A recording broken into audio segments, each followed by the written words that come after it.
O encontro em Doha O encontro em Doha, talvez? será importante ou talvez não. Vamos ver. Mas estamos vencendo do ponto de vista militar. Eu diria que isso já é quase uma vitória militar. E, na verdade, tudo é muito simples. Após 2 dias de bombardeios mútuos, os Estados Unidos da América e o Irã voltam a sentar-se à mesa de negociações. E já na terça-feira, 30 de junho, a equipe do presidente dos Estados Unidos e representantes do regime iraniano realizarão, como disseram, negociações urgentes no Catar. Trump afirmou que foi o Irã que procurou Washington e solicitou uma reunião urgente. Ou seja, do intercâmbio de ataques até o anúncio de negociações urgentes, se passaram menos de 48 horas, mas adiantando um pouco vou dizer que não há nenhuma urgência nessas negociações porque, na verdade, elas já estavam planejadas para terça-feira. Neste episódio, proponho tentar entender o que está acontecendo e o principal, quem está ganhando e quem está perdendo aqui. E, sabem, a resposta não vai ser tão óbvia quanto parece. Porque surgiram novos detalhes que podem virar completamente essa situação de cabeça para baixo. Meu nome é Alexei Peti. Vamos discutir esse assunto juntos. Mas antes de começarmos, peço que se inscrevam no canal, deixem um like e escrevam qualquer comentário de vocês. E também sigam o meu canal no Telegram, Pet News. O link está na descrição deste vídeo. Lá também estão os links para todas as minhas redes sociais. Então, vamos por partes, porque a cronologia aqui é muito importante. Tudo começou não com os Estados Unidos da América, mas com o Irã. O Irã, na quinta-feira, atacou um navio de carga perto de Omã, o que desencadeou ataques de retaliação dos Estados Unidos e contra-ataques.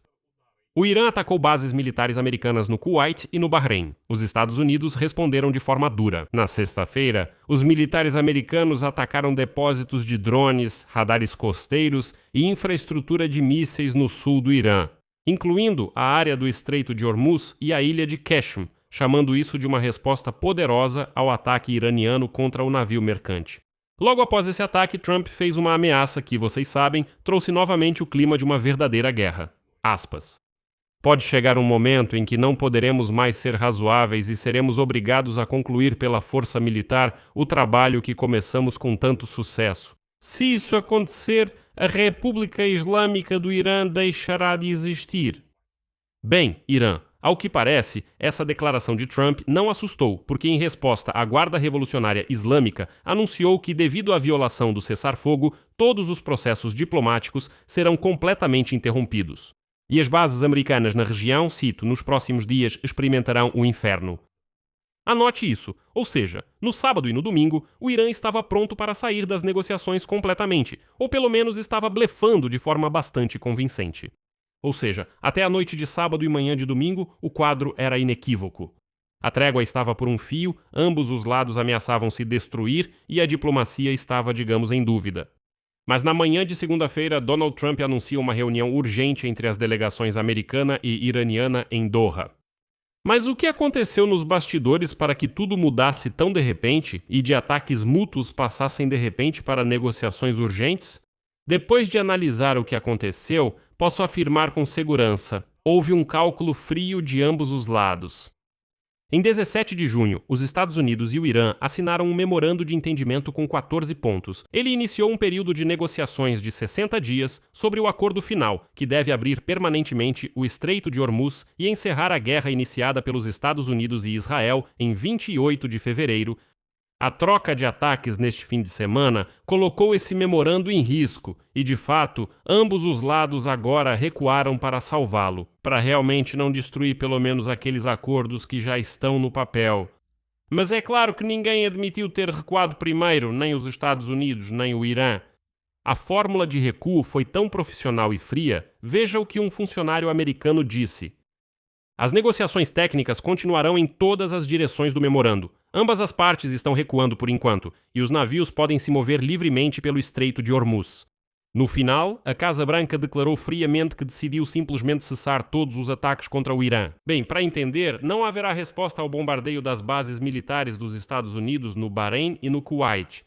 E aqui está o ponto-chave que explica por que as negociações, como declarou Trump, são urgentes. E eu diria que esse é o medo de ambos os lados sobre o que acontecerá se a estrutura do memorando realmente desmoronar agora. Se alguém for um pouco além, tudo vai desmoronar. Para os Estados Unidos da América, O colapso do memorando significa o retorno a uma guerra em grande escala, que Donald Trump declarou publicamente como encerrada e, ainda por cima, como uma vitória dos Estados Unidos. Como é possível voltar para uma guerra que você supostamente já encerrou, que você terminou e na qual já saiu vitorioso? Para o Irã, o fracasso do memorando significa perder tudo o que já havia conquistado com esse acordo, e ele conseguiu bastante coisa. E isso nos leva à pergunta principal. Então, quem está vencendo agora? Bem, vamos analisar ponto a ponto. Veja quem lidera em pontos, a resposta surpreende. A intuição, claro, sugere que o Irã está vencendo agora, porque é ele quem está recebendo um monte de bônus ao final desta fase da guerra. E adiantando um pouco, vou dizer que sim, em grande parte é assim mesmo, mas vamos analisar honestamente. Porque cada lado, tanto os Estados Unidos quanto o Irã, tem sua própria vitória, e elas não se anulam mutuamente. Por mais paradoxal que isso possa parecer, é como se cada um pudesse declarar vitória, e nenhum deles estaria mentindo. Aqui existem nuances muito importantes. Vamos começar pelo que o próprio Washington diz sobre isso. O vice-presidente dos Estados Unidos, J.D. Vance, que lidera agora as negociações, deixou clara a posição americana no programa do Bill Maher. Vou citar suas palavras. Se fecharmos um acordo final, ótimo. Se não fecharmos, o programa nuclear deles já está destruído de qualquer forma. Eles continuam sendo muito mais fracos como país. Então minha posição é a seguinte: a América vence de qualquer jeito. Sim, é assim que soa a fórmula. Ou seja, J.D. Vance afirma abertamente que, aconteça o que acontecer na região, os Estados Unidos considerarão isso uma vitória de qualquer jeito, com ou sem acordo. Se o Irã manter ou não o programa nuclear, isso não importa, pois em qualquer caso pode ser visto como vitória. Esse é um argumento forte e, na verdade, não pode ser descartado. Porque, do ponto de vista militar, os Estados Unidos e Israel realmente causaram um grande dano ao Irã, a ponto de, durante a guerra, terem sido mortos os líderes supremos do Irã, Khamenei, e figuras-chave desse regime. E é exatamente isso que os Estados Unidos podem apresentar agora como uma vitória. Bem, esquecendo completamente que os programas nuclear, de mísseis e de drones do Irã sobreviveram. Todas as forças proxy do Irã na região sobreviveram. O Irã conseguiu o levantamento das sanções e o descongelamento de ativos, e agora ainda está assumindo o controle do Estreito de Hormuz, do Estreito de fato. Bem, vamos chegar a isso agora. Esse é um ponto muito interessante. Então, mas em princípio, neste estágio, pode-se dizer que é isso que Trump está fazendo. Ele diz: nós destruímos o poder militar deles. Eles não têm marinha, eles não têm força aérea. A defesa aérea deles foi destruída, sem mísseis restantes, o que os americanos podem apresentar como vitória. Mas agora vamos olhar para o mesmo quadro, só que pelos olhos dos principais centros analíticos americanos. E se olharmos para isso pelos olhos dos analistas, a situação se inverte. O Conselho de Relações Exteriores praticamente sentencia, citação: Donald Trump, talvez, tenha desfrutado das conquistas táticas dos militares americanos e israelenses, mas terminou o conflito sem uma vitória estratégica em condições que parecem favorecer o Irã. E em seguida uma lista do que Teherã recebe. Segundo informações preliminares, o Irã receberá alívio das sanções e poderá vender petróleo, enriquecer urânio e não será obrigado a desmantelar a rede de suas forças proxy na região. E embora Trump tenha declarado liberdade de navegação no Estreito de Hormuz, autoridades iranianas insistem que após 60 dias eles realmente vão impor uma taxa de passagem. Pensem bem nesse último detalhe, porque ela é genial em seu cinismo. O Estreito de Hormuz já estava aberto antes da guerra. Ele estava totalmente aberto. Lembre-se, não havia restrições.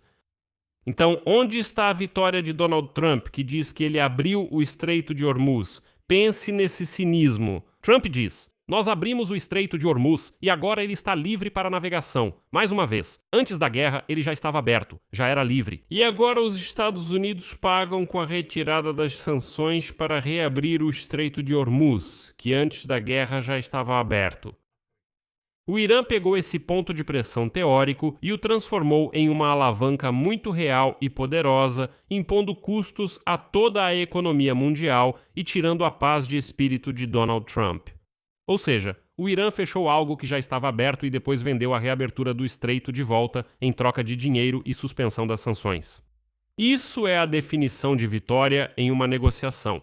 É quando você, desculpe a expressão, supera o seu oponente. Deixando claro, antes da guerra, o Estreito de Hormuz estava aberto. Como resultado da guerra, o Irã percebeu que poderia usar o estreito como uma alavanca de pressão e o transformou realmente nessa alavanca. E diz: pronto, fechamos o estreito. Agora diz: podemos reabrir o estreito se retirarem as sanções, devolverem nossos ativos congelados, etc. Uma jogada genial. Além disso, o Atlantic Council aponta um paradoxo que deve irritar os Estados Unidos e Israel. O regime em Teherã não apenas não caiu, mas se fortaleceu estrategicamente, resistindo a um forte ataque americano-israelense e realizando contra-ataques eficazes. Muitos países da região agora cortejam o Irã, tentando reduzir a tensão, e isso mostra para onde o vento está soprando atualmente. Sobre a questão nuclear, a mais importante, a vitória dos Estados Unidos é apenas uma miragem. Não há nenhum acordo exceto a promessa de negociar sobre os estoques de urânio enriquecido. E o Irã sabe como prolongar esse tipo de negociação e conseguir concessões ao longo do processo. Lembro que desde que Donald Trump saiu do acordo nuclear em 2018, todos esses, 8 anos os Estados Unidos estão negociando com o Irã para retomar o acordo nuclear. 8 anos. E o Irã consegue arrastar esse processo por 8 anos. Uma hora eles quase concordam, depois mudam de ideia, depois colocam mais algumas condições e assim por diante. E basicamente aí está a resposta para a pergunta de quem está vencendo. J.D. Vance está certo ao dizer que o Irã está enfraquecido militarmente, mas os analistas estão certos ao dizer que na mesa de negociações o Irã está superando os Estados Unidos da América ponto por ponto. Dinheiro, petróleo, urânio, Estreito de Hormuz e forças por procuração, ou seja, quase tudo segue com ele. Não é uma questão de ou não. É uma situação em que o Irã, que aparentemente perdeu a batalha no campo de batalha, acabou ganhando a paz para si mesmo. E quem perdeu aqui? Infelizmente, se procurarmos um perdedor claro nesta guerra, esse é Israel. O acordo entre os Estados Unidos e o Irã é um grande golpe para Israel e, pessoalmente, para Netanyahu, que considera o Irã uma ameaça existencial. A guerra tinha amplo apoio em Israel e Netanyahu agora enfrenta eleições muito difíceis nos próximos meses. E Netanyahu, que levou Israel à guerra sob o lema de mudança de regime em Teherã, acabou vendo um regime que resistiu e, de certa forma, até se fortaleceu.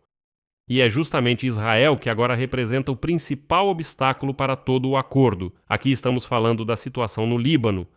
Aqui existe uma contradição fundamental que, na verdade, já está destruindo o acordo entre os Estados Unidos e o Irã, logo no seu início. O acordo tripartite, assinado na sexta-feira, na essência contradiz o memorando de 14 pontos, porque, segundo a versão do Irã e do Hezbollah, o memorando prevê o fim da guerra em todas as frentes, incluindo o Líbano. Mas Israel se recusa categoricamente a retirar suas tropas do Líbano.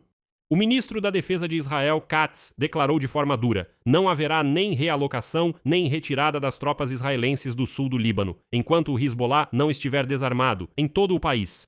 Além disso, ele revelou a escala das destruições e sua disposição de voltar à guerra. Israel destruiu 100 vilarejos ao longo da parte oeste da fronteira libanesa e cerca de 73 no restante da fronteira libanesa. 200.000 pessoas deslocadas do sul do Líbano não terão permissão para voltar para casa. Israel está pronto para retomar a guerra com o Irã se Donald Trump considerar as negociações fracassadas. Ou seja, o Irã exige uma retirada completa, a saída de Israel do Líbano como condição para o acordo final. Israel não vai sair enquanto o Hezbollah não for desarmado. E para o Hezbollah, basta um míssil lançado contra o norte de Israel para que toda essa estrutura desmorone. Quem está, digamos, ganhando na surdina? São as monarquias árabes. O acordo de Trump com o Irã é um grande alívio para os países árabes do Golfo Pérsico, que sofreram o principal impacto dos ataques iranianos e enfrentaram graves abalos econômicos. Bahrein, Iraque, Kuwait e Catar, na verdade, não tinham alternativa ao Estreito de Hormuz para a exportação marítima de petróleo, e especialmente se beneficiam com a retomada das exportações críticas de petróleo e gás. Por que eu não mencionei os Emirados e a Arábia Saudita? Porque eles realmente têm rotas alternativas por lá, e os sauditas, em especial, mostraram que podem, em princípio, prescindir do Estreito de Hormuz. Para esses países, qualquer paz é melhor do que a guerra em sua porta. Mas mesmo aqui há um certo gosto amargo para os Estados Unidos da América. Os países do Golfo Pérsico não pediram por essa guerra. Mas são eles que agora são obrigados a lidar com as consequências. E ao que tudo indica, sem a ajuda dos Estados Unidos, já que, de acordo com o memorando, as tropas americanas serão retiradas das áreas ao redor do Irã dentro de 30 dias após o acordo final. E esse também é um ponto muito controverso, porque os iranianos insistem na retirada das tropas americanas. E a mídia americana já escreve sobre planos de realocar tropas do Kuwait e do Bahrein para Israel. Chamam isso de vitória e afirmam ser uma decisão estratégica. Donald Trump é considerado um grande estrategista de guerra. Ele decidiu que era necessário retirar as tropas americanas da área dos mísseis iranianos, que ele afirma já ter destruído, e transferi-las para Israel. E, de fato, seus pontos de apoio no Golfo Pérsico estão simplesmente sendo destruídos. Agora vamos juntar todo esse quadro. Negociações urgentes. Urgentes, entre aspas, anunciadas por Donald Trump após a escalada. Isso não é um avanço, mas também não é uma capitulação. Nenhuma coisa, nem outra. É o reconhecimento de ambas as partes de que elas têm um interesse comum em manter esse memorando frágil e parcial. Os Estados Unidos não querem outra guerra, já considerada vencida. O Irã, por sua vez, não quer perder os troféus conquistados. Daí a mudança instantânea na retórica de Donald Trump, passando de ameaças de destruir o Irã para uma reunião urgente no Catar. Mas, como se diz, não devemos nos iludir quanto à solidez disso. Até o próprio J.D. Vance admitiu que uma trégua sempre será um pouco suja quando se lida com iranianos. Essa é uma citação dele. Bem, as contradições estruturais não desapareceram. O Irã ainda pretende impor uma taxa para a passagem pelo Estreito de Hormuz após 60 dias. O Irã ainda não entregou seu urânio enriquecido. Israel não sai do Líbano. A questão nuclear foi deixada de lado por um bom tempo, onde, como alertam os analistas, o Irã sabe ganhar tempo e negociar concessões. Já dá para dizer que, após 60 dias desse memorando, Donald Trump vai prorrogá-lo por mais algum tempo. E, resumindo, essas negociações vão continuar para sempre. Vou repetir mais uma vez. Até esse momento, o Irã negociou com os Estados Unidos por 8 anos sobre a retomada do acordo nuclear. Durante 8 anos, eles ficaram enrolando alguém e, no final das contas, não resolveram nada. Por isso, um memorando sem um acordo completo posterior será instável e impossível de ser mantido por si só. Sem um entendimento separado sobre o Estreito de Hormuz, os Estados Unidos podem facilmente voltar a uma guerra com o Irã. Portanto, para responder quem está vencendo ou perdendo, eu diria o seguinte. Taticamente, os Estados Unidos e Israel estão vencendo, pois realmente desgastaram o poder militar do Irã. Não destruíram, mas enfraqueceram bastante.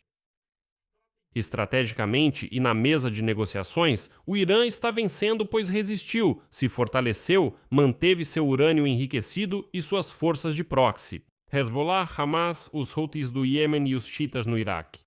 Que conseguiu o levantamento das sanções e o desbloqueio de ativos, e ainda vendeu de volta a abertura do Estreito de Hormuz por dinheiro de verdade, embora ele já estivesse aberto de qualquer forma. J.D. Vance diz que a América vence de qualquer jeito. E isso é verdade, mas só pela metade, porque o Irã também vence de qualquer jeito.